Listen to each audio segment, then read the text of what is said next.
¿Quién es la bestia del Apocalipsis? ¿Cuál es su marca y qué representa el 666?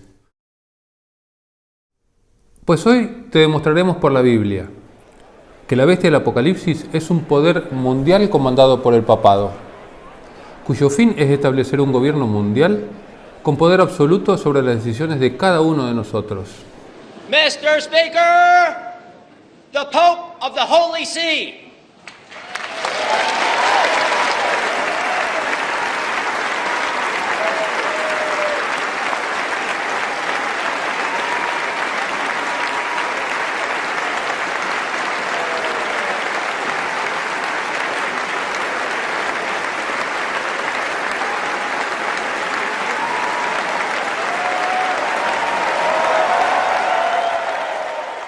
También que la marca de la bestia será la imposición del día domingo como día de descanso y adoración, obligatorio para todo el mundo, como signo de su dominio y de autoridad.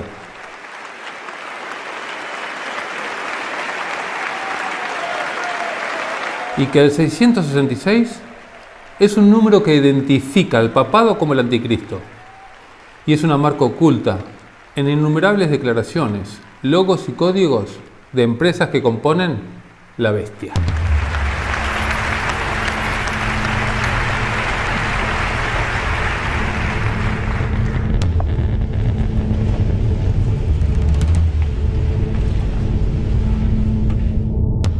¿Por qué hablamos de estas cosas? ¿Es que somos locos? ¿Qué ganamos nosotros al desenmascarar una institución que en estos momentos tiene tanto poder? ¿Sabes? No somos locos ni buscamos fama o dinero. Simplemente sentimos la responsabilidad cristiana de mostrarte la verdad. La verdad que no es mía, no es nuestra, sino es la verdad de Jesús, que es el camino, la verdad y la vida.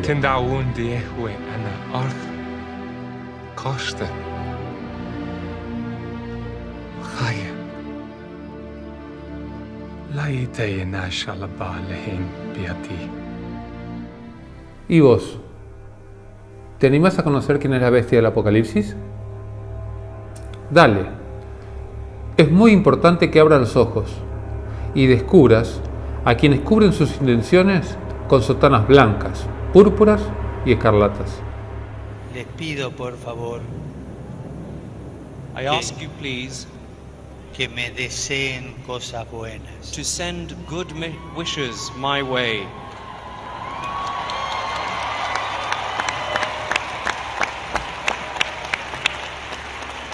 Thank you. Thank you very much, and God bless America. Así consiguió que todos, pequeños y grandes, ricos y pobres, libres y esclavos, se dejaran poner una marca sobre su mano derecha o sobre su frente, de manera que nadie podía comprar o vender si no llevaba marcado el nombre de la bestia o la cifra que corresponde a su nombre. Para esto se precisa sutileza. El que tenga inteligencia calcule la cifra de la bestia, porque es una cifra humana, 666.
¿Qué es una bestia?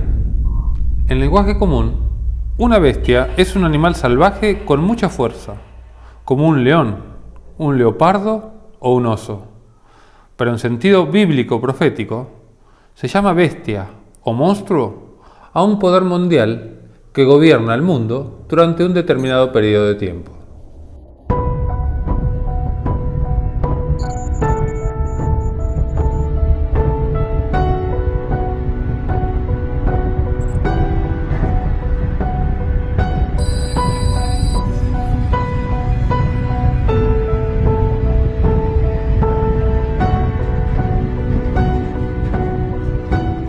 El Apocalipsis anticipa que un poder político y religioso gobernará el mundo de los últimos días, de manera absoluta y autoritaria.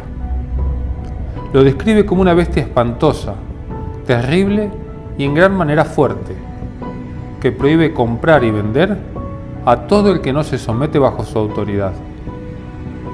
Ahora te demostraremos de quién se trata. My days. This stuff is crazy. People are sprinting.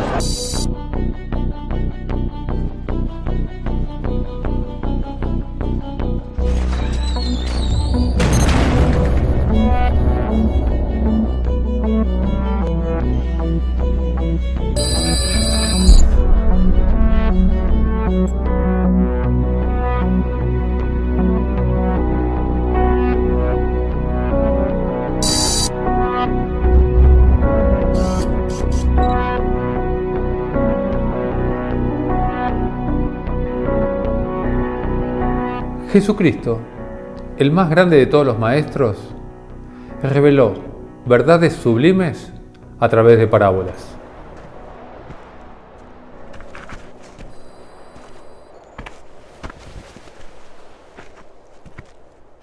Ilustraba sus enseñanzas con elementos de la naturaleza, para que permanecieran por siempre en la mente de sus oyentes. En las profecías sucede algo parecido. Se utilizan símbolos que nos permiten entender y recordar un mensaje.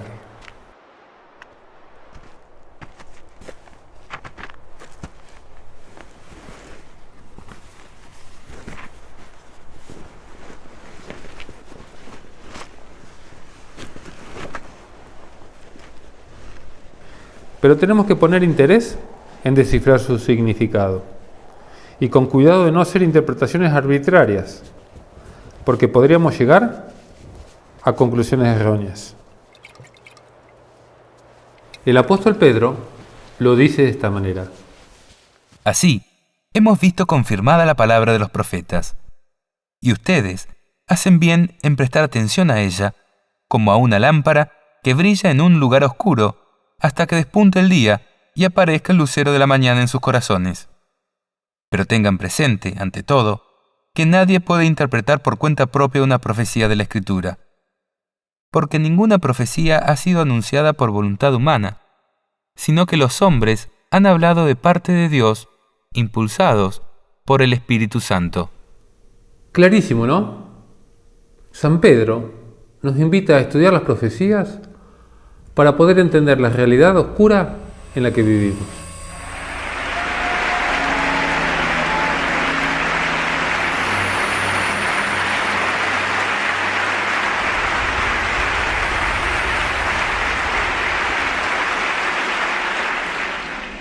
I would like to think that the reason for this is that I too am a son of this great continent, from which we have all received so much, and toward which we share a common responsibility.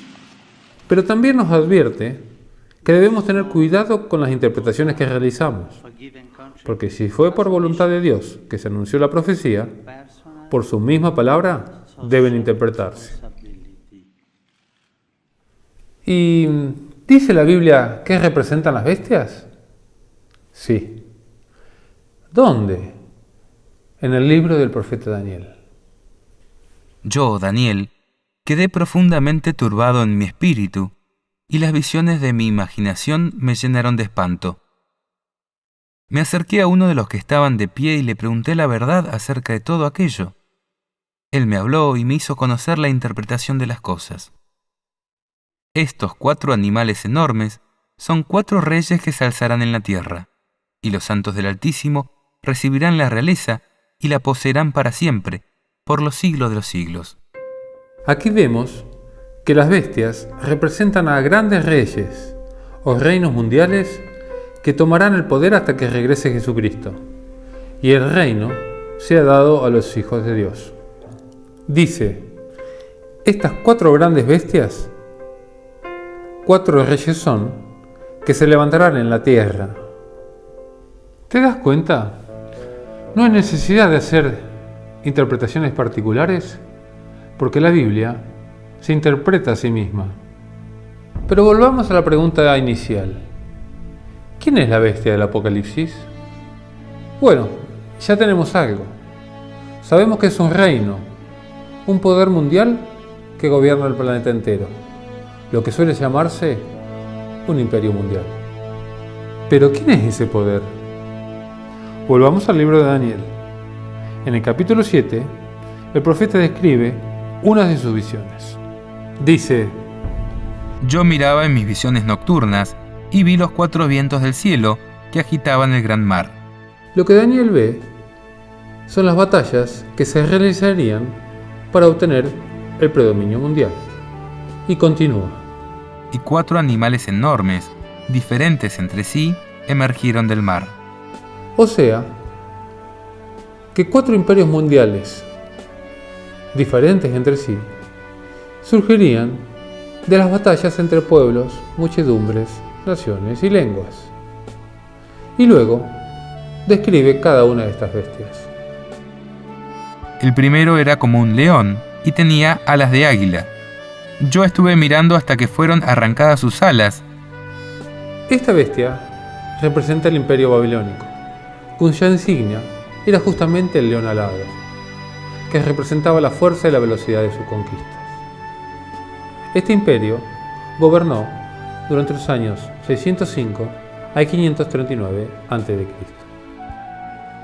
Luego vi otro animal, el segundo, semejante a un oso. Él estaba medio erguido y tenía 3 costillas en su boca, entre sus dientes. Y le hablaban así: levántate, devora carne en abundancia. Se trata de los medios y persas, que vencieron a los babilonios. Y las 3 costillas en su boca son las 3 ciudades que tuvo que derrotar: a Lidia, a Egipto y Babilonia. Está más erguido de un lado que del otro, porque los persas fueron más poderosos que los medos y gobernaron desde el 539 al 331 a.C. Después de esto, yo estaba mirando y vi otro animal como un leopardo. Tenía 4 alas de pájaro sobre su dorso y también 4 cabezas, y le fue dado el dominio. Aquí la profecía se refiere a Grecia, que bajo el reinado de Alejandro Magno conquistó el mundo en 12 años. But only one Colossus. And I promise you'll conquer death! The gods have a way of punishing such pride. No man or woman can be too... Luego de su muerte, a los 32 años de edad, este imperio se dividió entre sus 4 generales: Casandro, Lisímaco, Ptolomeo y Seleuco. Este imperio gobernó desde el 331 al 168 a.C. Después de esto yo estaba mirando en las visiones nocturnas y vi un 4º animal, terrible, espantoso y extremadamente fuerte. Tenía enormes dientes de hierro, comía, trituraba y el resto lo pisoteaba con las patas. Era diferente de todos los animales que lo habían precedido y tenía 10 cuernos. Yo observaba los cuernos y vi otro cuerno, pequeño, que se elevaba entre ellos. 3 de los cuernos anteriores fueron arrancados delante de él, y sobre este cuerno habían unos ojos como de hombre y una boca que hablaba con insolencia. ¿Un cuerno que habla? Qué extraño que es todo esto, ¿verdad? Volvamos al texto a ver si nos puede aclarar un poco. Yo, Daniel, quedé profundamente turbado en mi espíritu, y las visiones de mi imaginación me llenaron de espanto. Me acerqué a uno de los que estaban de pie y le pregunté la verdad acerca de todo aquello. Él me habló y me hizo conocer la interpretación de las cosas. Estos 4 animales enormes son 4 reyes que se alzarán en la tierra, y los santos del Altísimo recibirán la realeza y la poseerán para siempre, por los siglos de los siglos. Aquí podemos ver que esta bestia espantosa y terrible será la última y gobernará hasta que Dios intervenga y devuelva el reino a sus hijos. Entonces quise saber la verdad acerca del cuarto animal, que era diferente de todos los demás y extremadamente terrible, y que tenía dientes de hierro y garras de bronce, el que devoraba, trituraba y pisoteaba el resto con sus patas.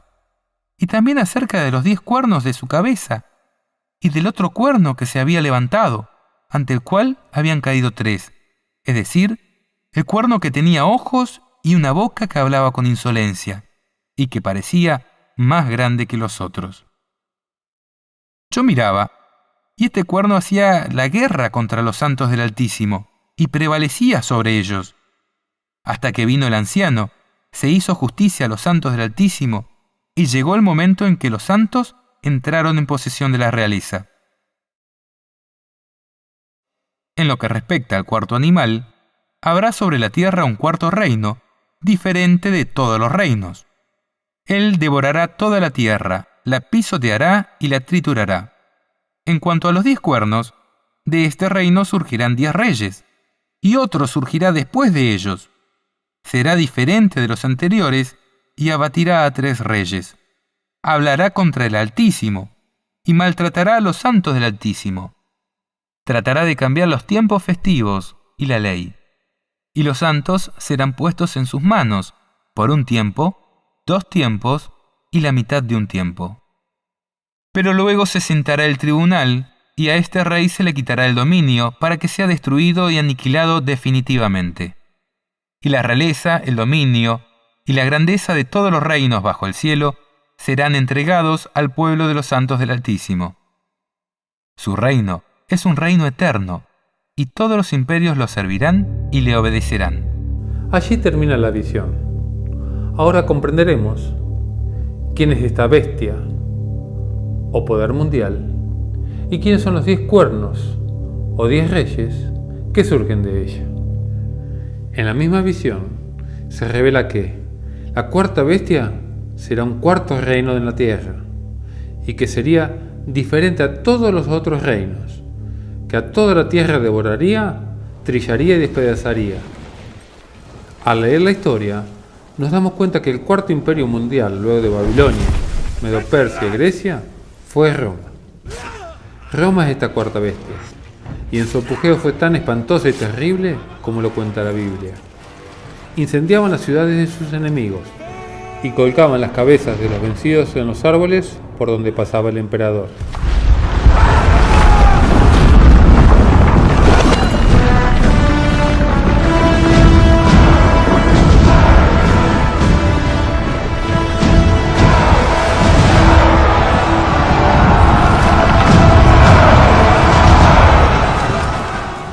El Coliseo romano también fue testigo de sus atrocidades. Los gladiadores, por ejemplo, eran enemigos capturados que debían luchar por su vida frente a diferentes contrincantes, como otros gladiadores o las más temibles bestias de la tierra.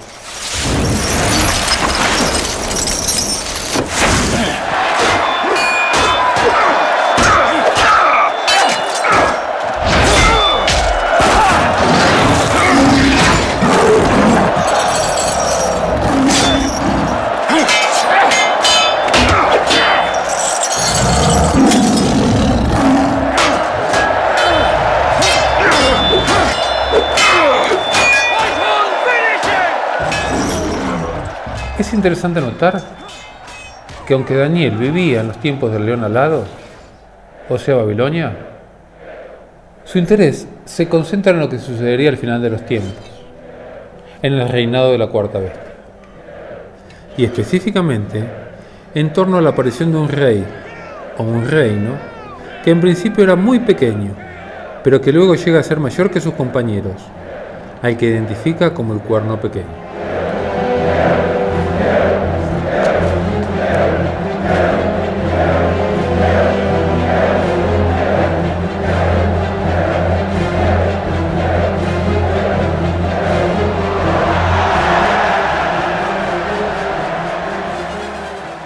Y para reconocer quién es este cuerno pequeño, tenemos que comprender qué representan los 10 cuernos de la bestia.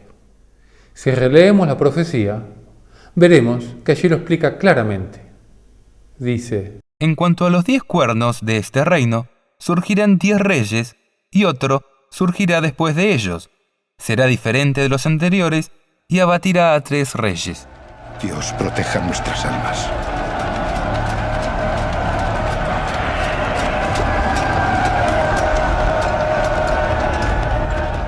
El cumplimiento de esta profecía ha sido exacto. Con el tiempo, aquella Roma antigua, conocida como la Roma pagana, fue perdiendo poder. Muchos pueblos vecinos, a quienes despectivamente los romanos llamaban bárbaros, comenzaron a rebelarse contra su autoridad y terminaron por destruir.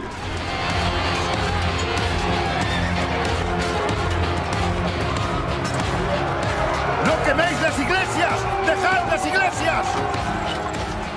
El resultado de aquellas batallas, surgieron 10 naciones fundadas por estos pueblos, bárbaros, pero vencedores.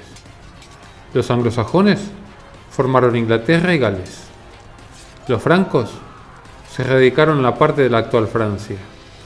Los burgundios dieron lugar a Suiza y parte de Francia. Los visigodos se radicaron en España.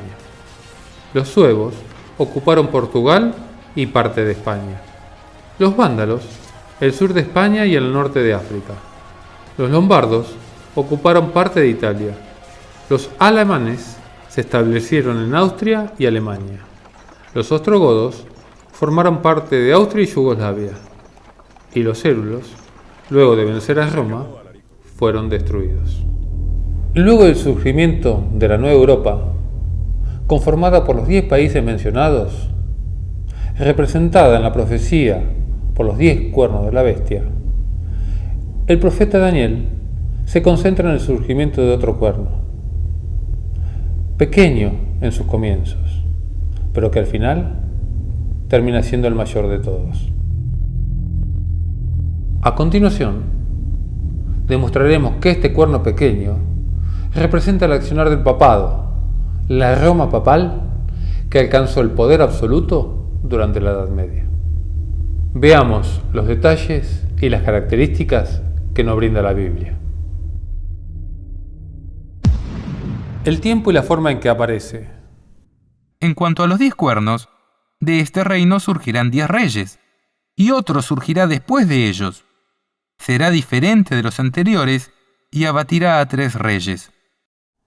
El poder del cuerno pequeño surge luego de la destrucción de Roma Occidental por parte de los pueblos bárbaros. Y efectivamente, el reino de Roma papal surge luego de esto. Soldier, I ordered you to move those catapults forward. They're out of range. Range is good. El cuerno pequeño surge tras la caída de 3 de los cuernos anteriores. Y la historia relata la gran controversia que tuvo el papado con los érulos, vándalos y ostrogodos, pueblos que sustentaban la doctrina de Arrio y que impedían la supremacía del Papa en la ciudad de Roma. Para prevalecer y destruir a estos pueblos rebeldes a su autoridad, el Papa buscó el apoyo de los emperadores de Oriente con sede en Constantinopla. Al asumir Justiniano como emperador de Oriente y procurando a su vez el apoyo del partido católico, promulgó en el 533 después de Cristo un decreto por el cual constituía al obispo de Roma cabeza de todas las iglesias cristianas, adicionándole el título de reformador de herejes. Este decreto entró en vigor en el 538 después de Cristo, después que Belisario, general de Justiniano, aplastó a los vándalos en África y sacó de Roma a los ostrogodos, que a su vez habían vencido a los érulos. Luego del 538 después de Cristo, la supremacía papal fue indiscutida. Los 3 cuernos habían sido arrancados. Y el cuerno pequeño que había despuntado era ahora más grande que sus compañeros.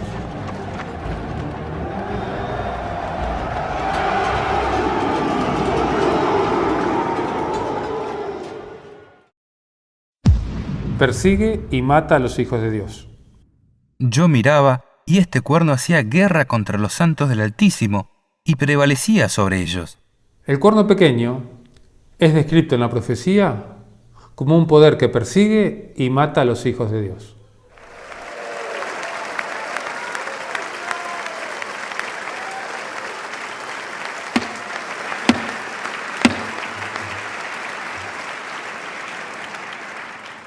Members of Congress, I have the high privilege and distinct honor of presenting to you Pope Francis of the Holy See.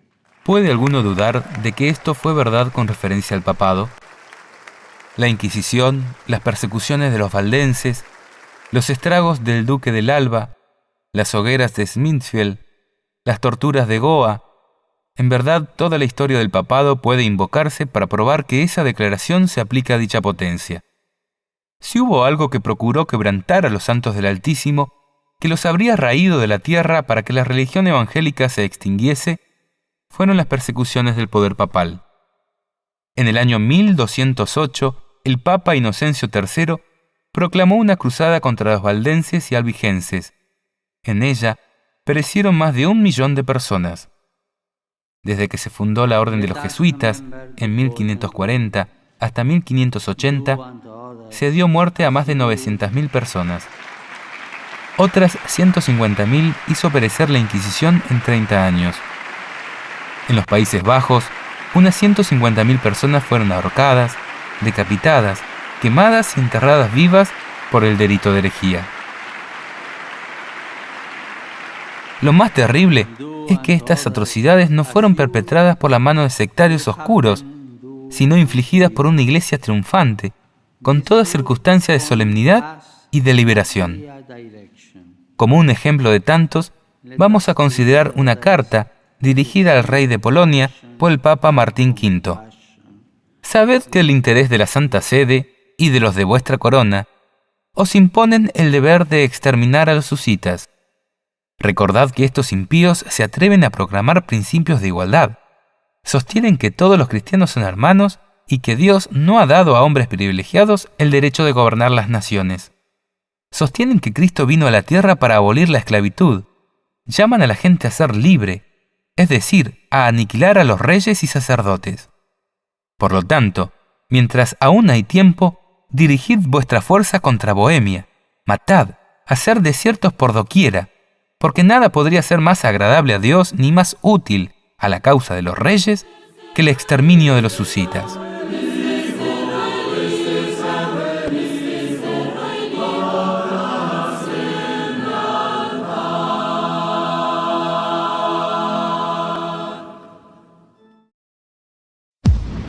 Es representada por un hombre que blasfema contra Dios.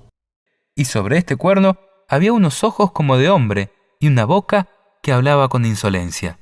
También dice Apocalipsis 13:6, ella abrió la boca para maldecir a Dios y blasfemar contra su nombre y su santuario y contra los habitantes del cielo.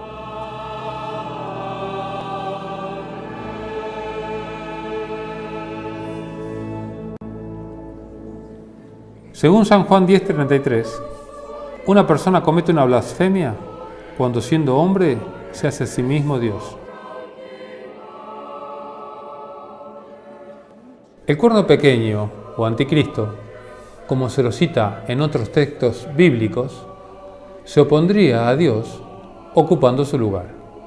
¿Será que el Papa, como cabeza de la Iglesia romana, habla con altanería y se hace a sí mismo Dios?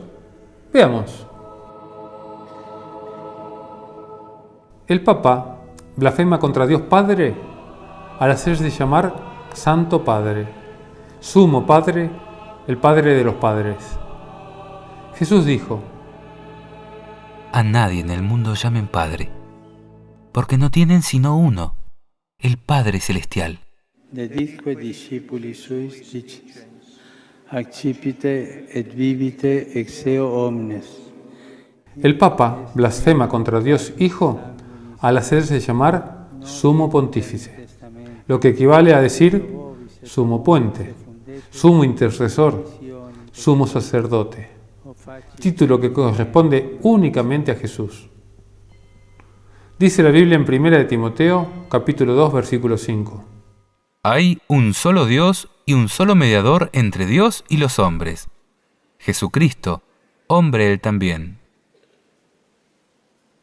El Papa blasfema también contra Dios Espíritu Santo al decir que es el vicario o representante de Cristo en la tierra.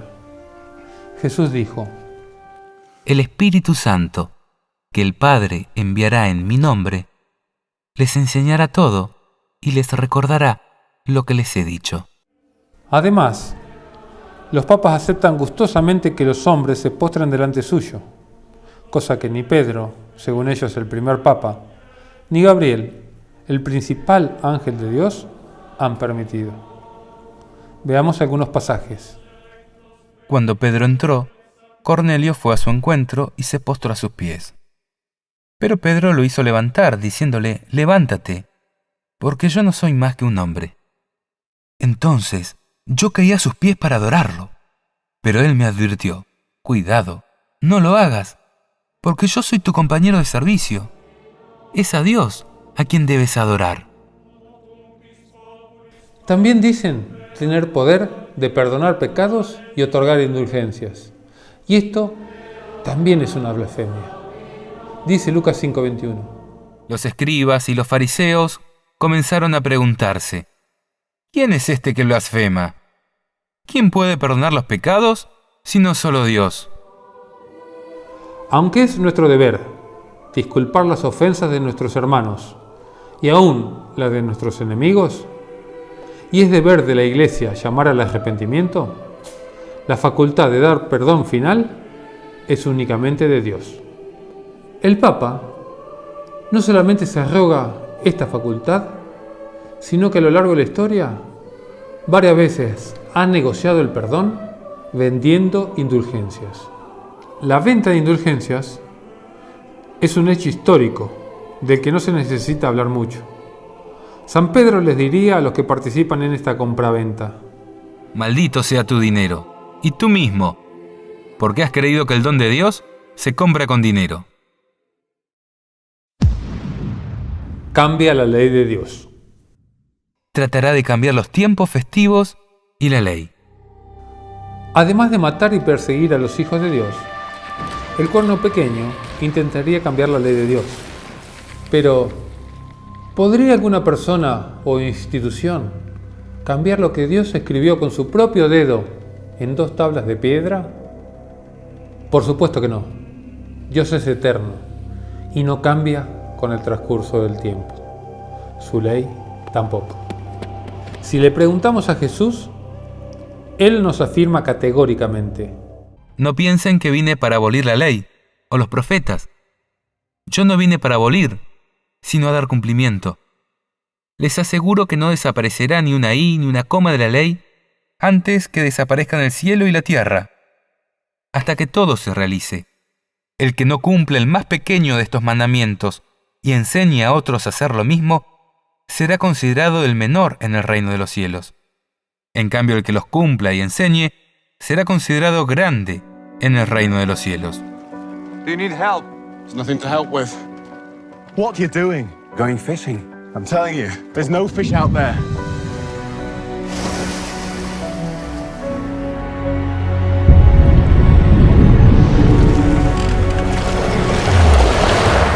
How did this happen? Come with me. What are we gonna do? Change the world. Your sins are forgiven, my son. I thought only God could do that. Which is easier, to say his sins are forgiven, or say, get up and walk?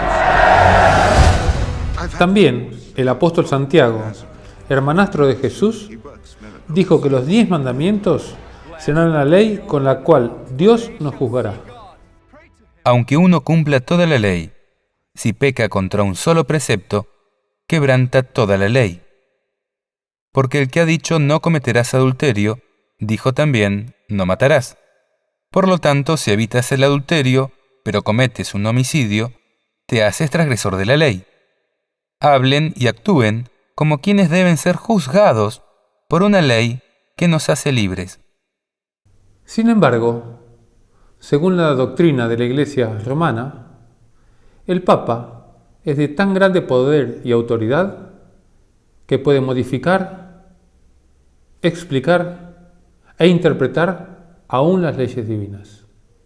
¿No ha habido en la historia de la humanidad una usurpación de poder semejante, teniendo la osadía de desafiar a Dios mientras se pretende representarlo?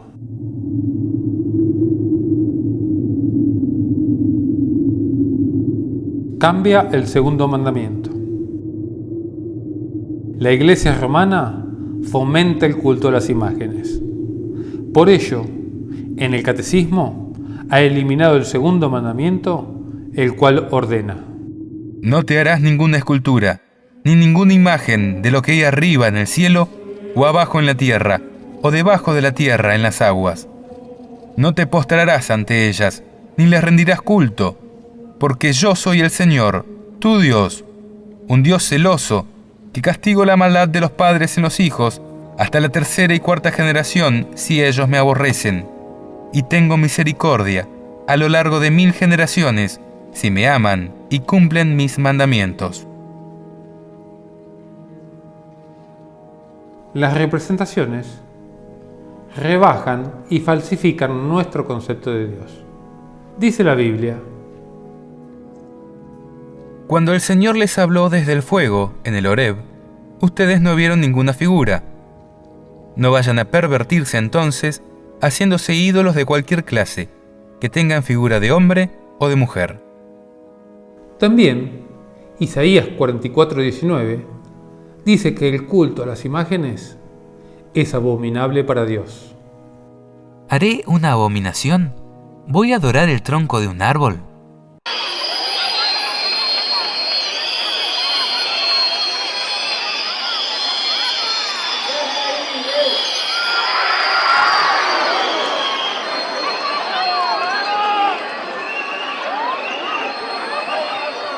La idolatría no es una práctica errada e inofensiva producto de la ignorancia. Es un culto diabólico. Y no somos nosotros. Es el apóstol Pablo quien dice esto en 1 Corintios 10, del 14 al 20.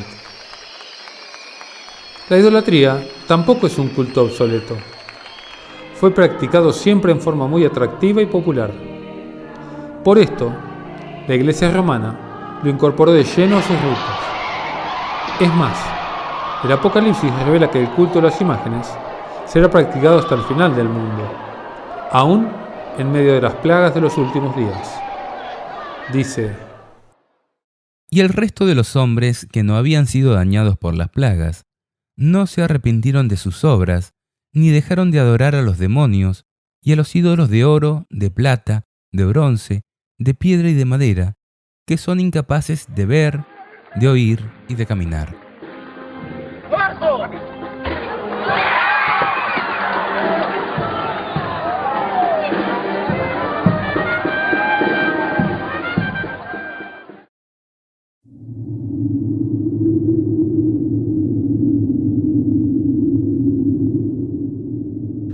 Cambia el cuarto mandamiento.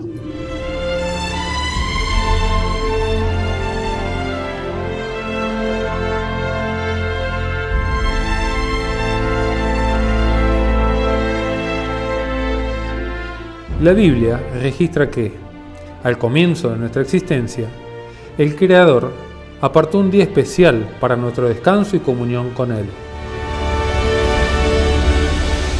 Así fueron terminados el cielo y la tierra y todos los seres que hay en ellos. El séptimo día, Dios concluyó la obra que había hecho y cesó de hacer la obra que había emprendido. Dios bendijo el séptimo día y lo consagró, porque en él cesó de hacer la obra que había creado. Además del registro de la creación en el Génesis, la Biblia repite en un sinnúmero de ocasiones que el día de descanso es el sábado.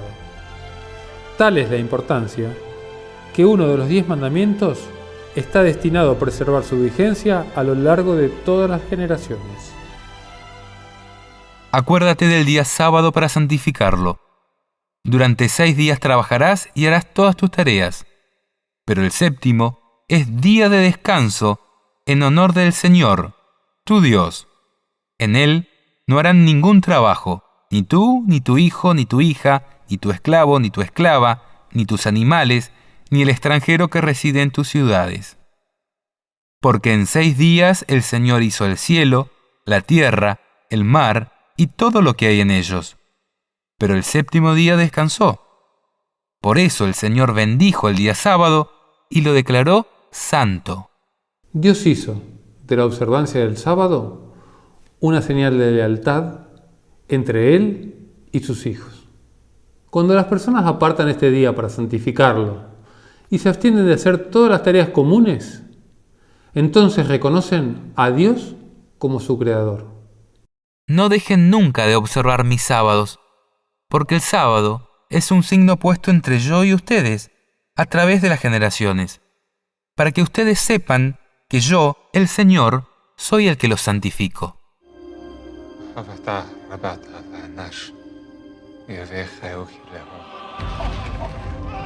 Jesucristo y los apóstoles también santificaron el sábado.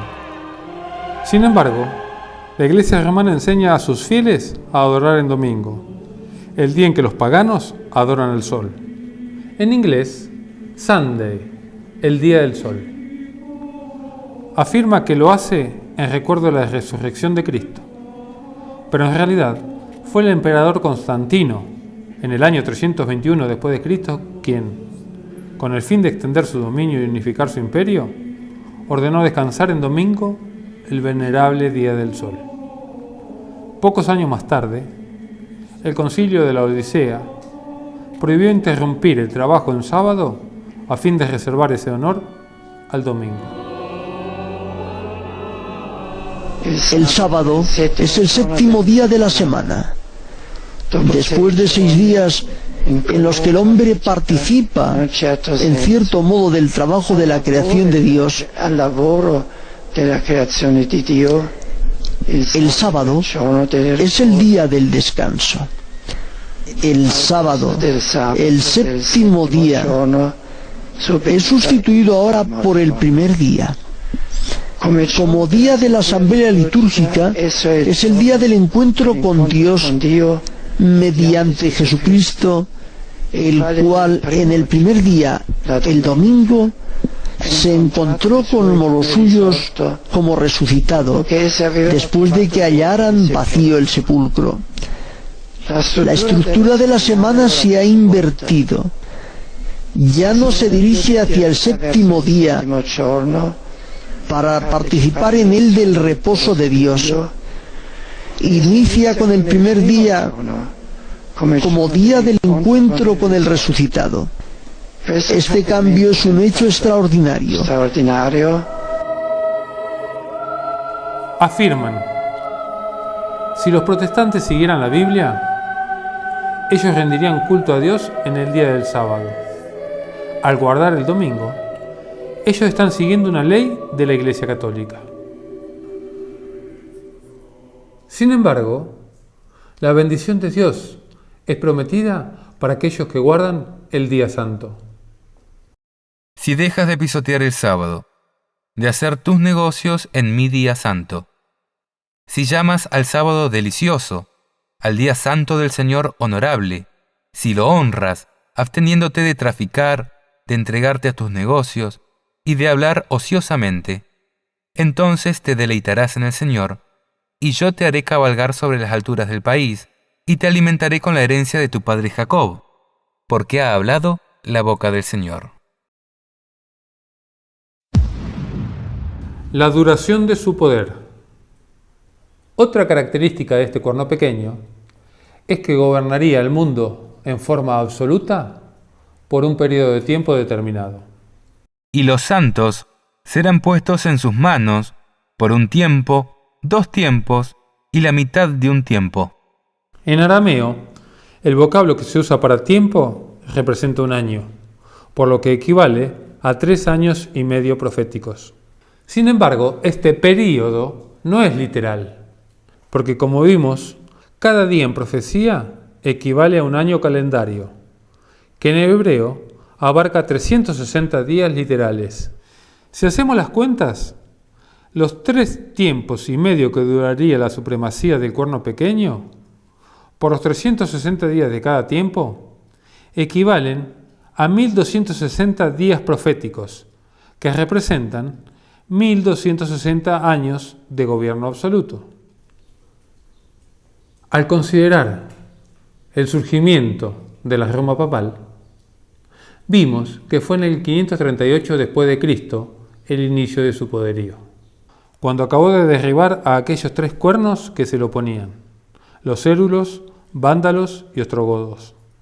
En consecuencia, si empezó a reinar en el 538 después de Cristo y su poder absoluto duraría 1260 años, debería haber perdido el poder en el año 1798 de nuestra era. Y la profecía se cumplió al pie de la letra.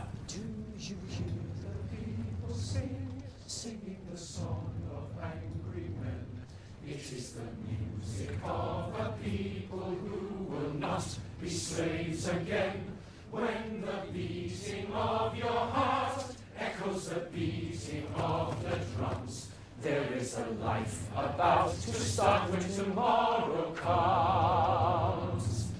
We'll join in our crusade, we'll be strong. El papado, luego de ejercer su soberanía indiscutida durante toda la Edad Media, cayó bajo las armas de la Revolución Francesa.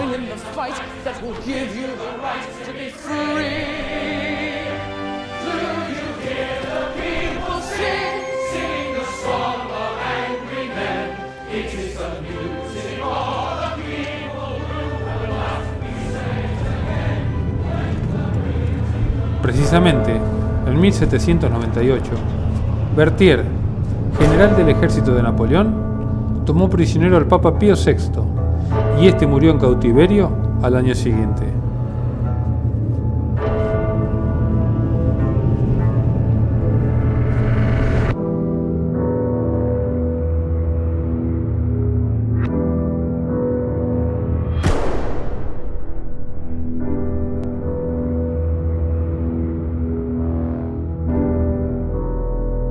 Welcome to your life.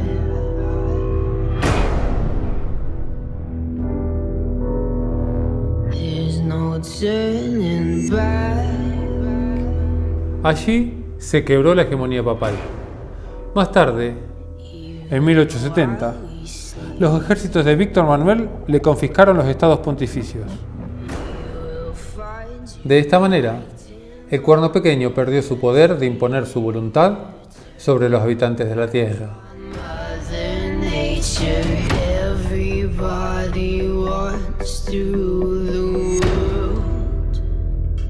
Ahora, aunque este cuerno pequeño perdió su poder absoluto y la posibilidad de perseguir a los hijos de Dios, la bestia sigue viva y, según la profecía, durará hasta que Jesús vuelva en gloria y majestad para dar a cada uno su merecido y devolver el reino a los hijos de Dios.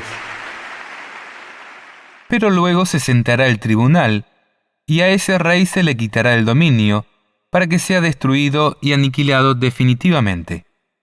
Y la realeza, el dominio y la grandeza de todos los reinos bajo el cielo serán entregados al pueblo de los santos del Altísimo. Su reino es un reino eterno, y todos los imperios lo servirán y le obedecerán. Si has comprendido lo que hemos visto hasta acá, estamos en condiciones de develar quién es la bestia de Apocalipsis. Pero tenemos que tener en claro que el Apocalipsis es revelación de Jesucristo, que le fue confiada por Dios para enseñar a sus servidores lo que tiene que suceder pronto. Él envió a su ángel para transmitírsela a su servidor Juan. Este asegura que todo lo que vio es palabra de Dios y testimonio de Jesucristo. Feliz el que lea, y felices los que escuchen las palabras de esta profecía, y tengan en cuenta lo que está escrito en ella, porque el tiempo está cerca. Porque el tiempo está cerca, dice, ¿verdad? Y si el Apocalipsis es la revelación de las cosas que sucederán al fin del tiempo, la bestia que vio el apóstol Juan no puede ser otra que la última bestia que vio Daniel, y en su última faceta de gobierno, justamente en el período de supremacía del cuerno pequeño. Veremos a continuación si esto es cierto. Como te decía, ya tenemos todas las herramientas para comprender quién es la bestia del Apocalipsis. Leamos el texto. Entonces vi que emergía del mar. O sea, Juan está viendo todo lo que sucederá entre los pueblos, muchedumbres, naciones y lenguas. Una bestia con 7 cabezas y 10 cuernos. Según Apocalipsis 17:9, las 7 cabezas son las 7 colinas sobre las cuales está sentada la mujer. Y Roma es la única ciudad en el mundo famosa por estar construida sobre 7 colinas. La explicación al pie de página dice que se trata de las 7 colinas de Roma. Ellas se llaman Palatina, Aventina, Celina, Esquilina, Vimina, Quirina y Capitolina. Y los cuernos son, obviamente, las principales potencias de este mundo que le entregarán su poder a la Iglesia Católica Apostólica Romana. Dice Apocalipsis 17, 12 y 13. Los 10 cuernos que has visto son 10 reyes que todavía no han recibido su reino, pero que recibirán el poder real juntamente con la bestia, solo por 1 hora. Todos están de acuerdo en poner a disposición de la bestia su autoridad y su poder. Ellos lucharán contra el Cordero, pero el Cordero los vencerá, porque es Señor de los señores y Rey de los reyes. Con él triunfarán también los suyos, los que han sido llamados, los elegidos, los fieles. Consolidando la protección del ambiente y acabando con la exclusión.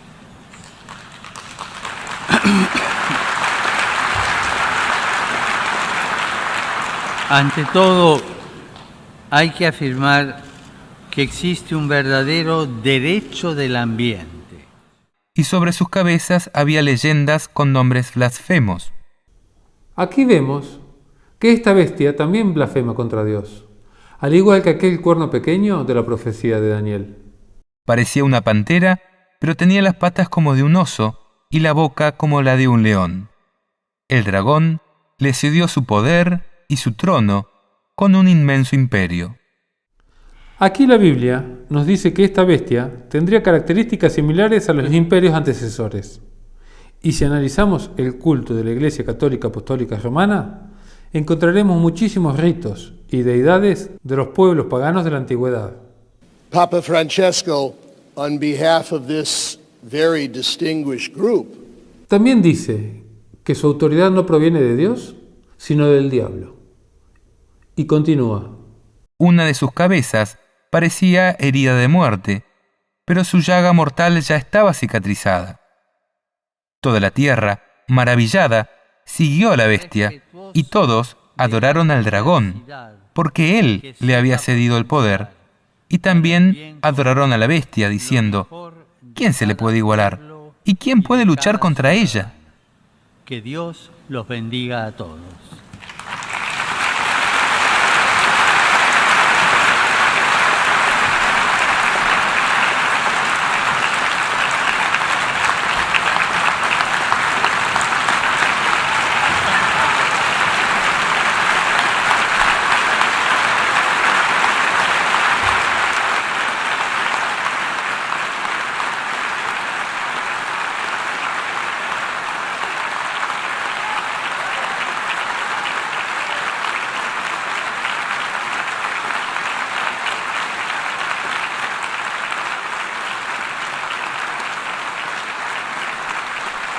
Y se le permitió a la bestia proferir palabras altaneras y blasfemias, y se le dio poder para actuar durante 42 meses. Acá tenemos varias cosas. La primera tiene que ver con ese periodo de gobierno que estudiamos en el libro de Daniel. Allí vimos que este poder gobernaría de manera absoluta por 1260 días proféticos, que representan 1260 años de poderío. Aquí se habla de 42 meses. Si hacemos las cuentas y multiplicamos estos 42 meses por los 30 días que duran los meses en el calendario bíblico, obtenemos el mismo plazo profético. Mirá. Ahora, acá hay un dato muy importante. Dice que este poder recibiría una herida mortal al cabo de los 1260 años de poder absoluto, la cual se produjo en el año 1798 con la venida de la Revolución Francesa y en plena Reforma Protestante. In this city, all men are not created equal.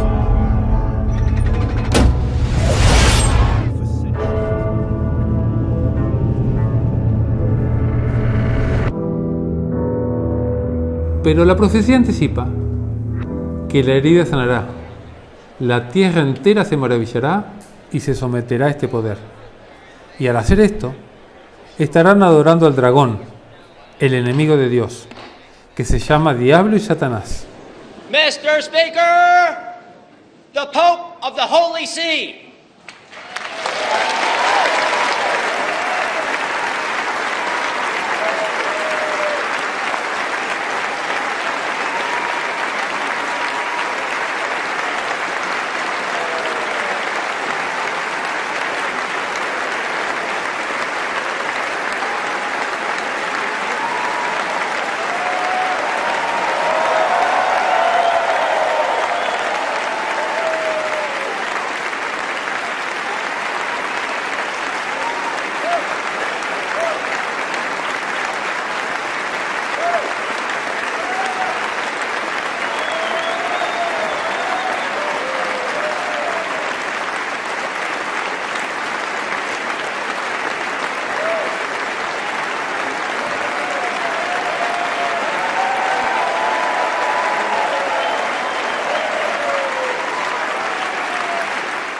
Ella abrió la boca para maldecir a Dios y blasfemar contra su nombre y su santuario y contra los habitantes del cielo. También le fue permitido combatir contra los santos hasta vencerlos, y se le dio poder sobre toda familia, pueblo, lengua y nación. Y la adoraron todos los habitantes de la tierra, cuyos nombres no figuran desde la creación del mundo en el libro de la vida del Cordero que ha sido inmolado. El que puede entender, que entienda. El que tenga que ir a la cárcel, irá a la cárcel. Y el que tenga que morir por la espada, morirá por la espada. En esto se pondrá a prueba la perseverancia y la fe de los santos. Aquí vemos claramente para quién trabaja la bestia. Se dice reiteradamente que blasfema contra Dios y que el diablo le da su poder. Ahora, ponete a pensar, ¿para quién trabaja una persona que cambia la ley de Dios? ¿Para quién trabaja un religioso que busca el poder cediendo en los principios establecidos por Dios? ¿Para quién trabaja una institución donde sus representantes violan niños y se encubren a los violadores? ¿Para quién está trabajando alguien que busca el poder total de este mundo?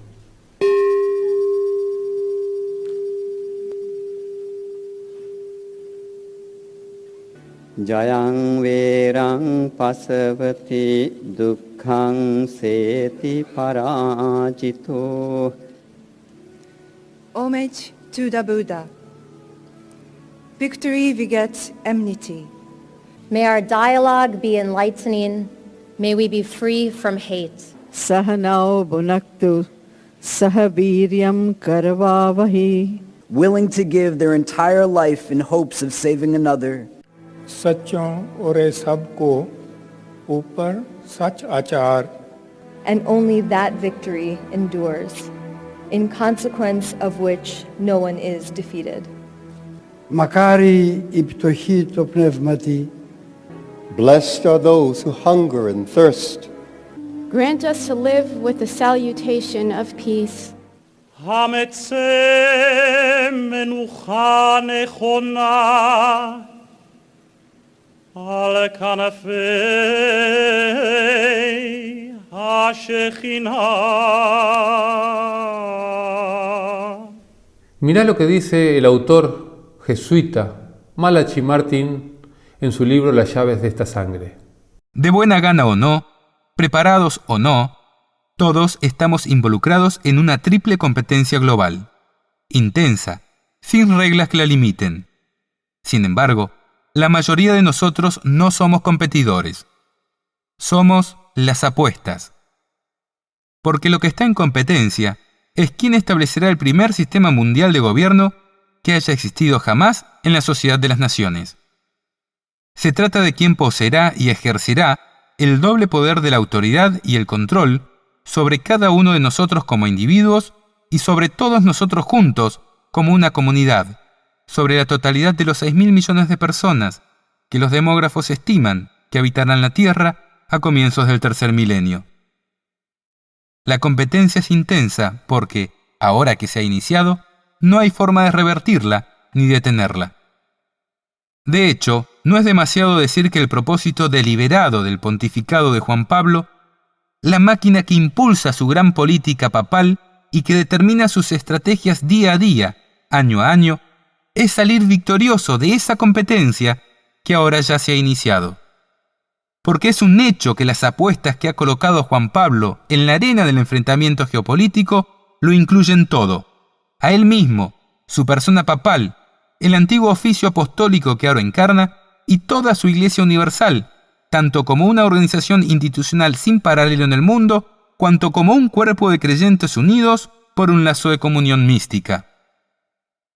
En este nuevo libro, oportuno y sugestivo, Malachi Martin, eminente teólogo, experto en Iglesia Católica, ex jesuita y profesor en el Instituto Bíblico Pontificio del Vaticano, autor del bestseller Los Jesuitas, revela la historia desconocida que hay detrás del papel del Vaticano en el colapso de la cortina de hierro, así como la trascendental evaluación que hace el Papa Juan Pablo II de la triple competencia que se está desarrollando ahora en las potencias globales: la Unión Soviética bajo Mikhail Gorbachev, las naciones capitalistas de Occidente y la propia Iglesia Romana Universal del Papa.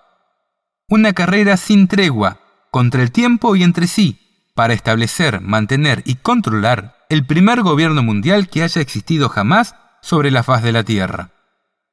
Desde el primer momento de su pontificado, fue el propósito de Juan Pablo II liberar al papado de la camisa de fuerza de inactividad que le habían impuesto las principales potencias seculares durante 200 años.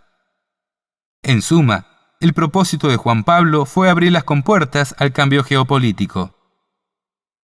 Martin detalla la evaluación que hace el Papa de las fortalezas y debilidades de los planes geopolíticos del Este y del Occidente, y de la grave deficiencia que Juan Pablo insiste que ya ha condenado al fracaso los planes de las superpotencias. Y Martin revela el propio proyecto del Papa Juan Pablo en una estructura genuinamente geopolítica, un gobierno mundial que sea al mismo tiempo viable y humanamente aceptable. Para algunos, el aspecto más intimidante de la política de Juan Pablo, y quizá el más esperanzador para otros, es que a pesar de todos sus éxitos como líder en los asuntos mundiales, ha preferido presidir serenamente el rápido deterioro de su propia base de poder, la Iglesia Católica Romana, que se está desmoronando ante sus ojos. A pesar de las advertencias de sus consejeros más íntimos, no está dispuesto ni siquiera a tratar de detenerlo.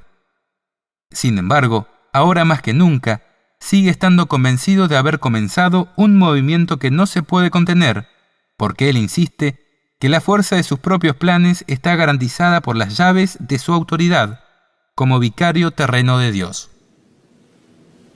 Excuse myself for not speaking English. I cannot. Me produce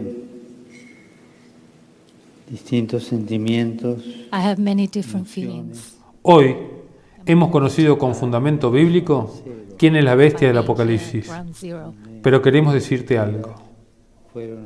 Creemos que es importante que conozca la verdad, aunque duela, porque sabemos que la mayoría de los hijos de Dios se encuentran engañados dentro de esta institución. You can feel the pain here. It's palpable. Mira la súplica que te hace Dios en Apocalipsis 18:4.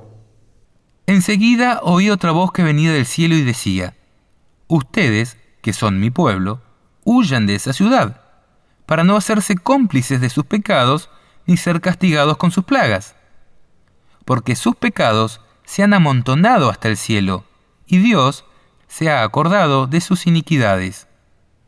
Querido amigo, la palabra de Dios es una espada de dos filos, que discierne las intenciones y los pensamientos de tu corazón. Y Dios te invita a salir de esta institución para que no seas cómplice de sus pecados, ni recibas de sus plagas. ¿Qué vas a hacer? ¿Vas a obedecer la palabra de Dios o la palabra de los hombres? La decisión es tuya.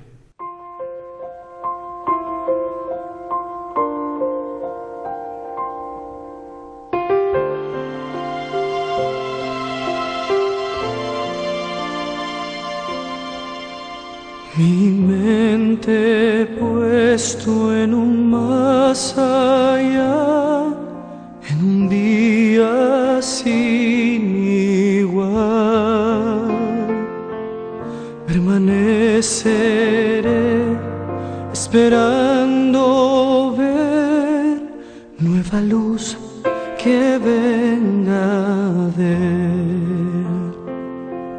el día es hoy, hasta que vuelva el Rey. Mi mente puesto en un más allá, en un día sin igual.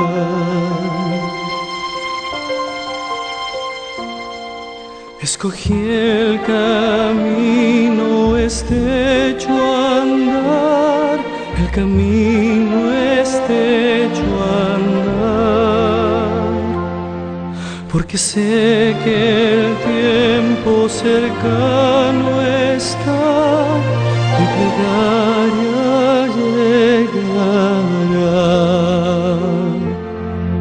El día es hoy, hasta que vuelva el Rey. Escogí el camino estrecho a andar, el camino estrecho a andar.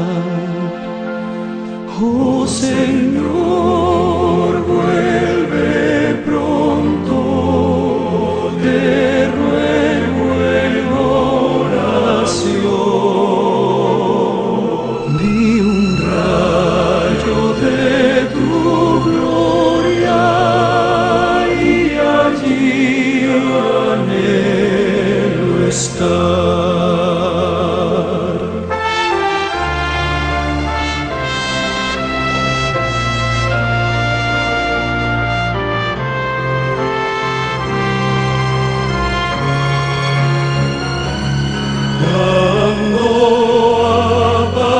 Aparecerá mi Rey y trompetas mil con él, y mi Cristo descienda en majestad, por los santos Él vendrá. Los que duermen se levantarán y en el aire la abrazarán, cuando aparecerá mi Rey. Trompetas mil con él. Oh Señor, vuelve pronto, te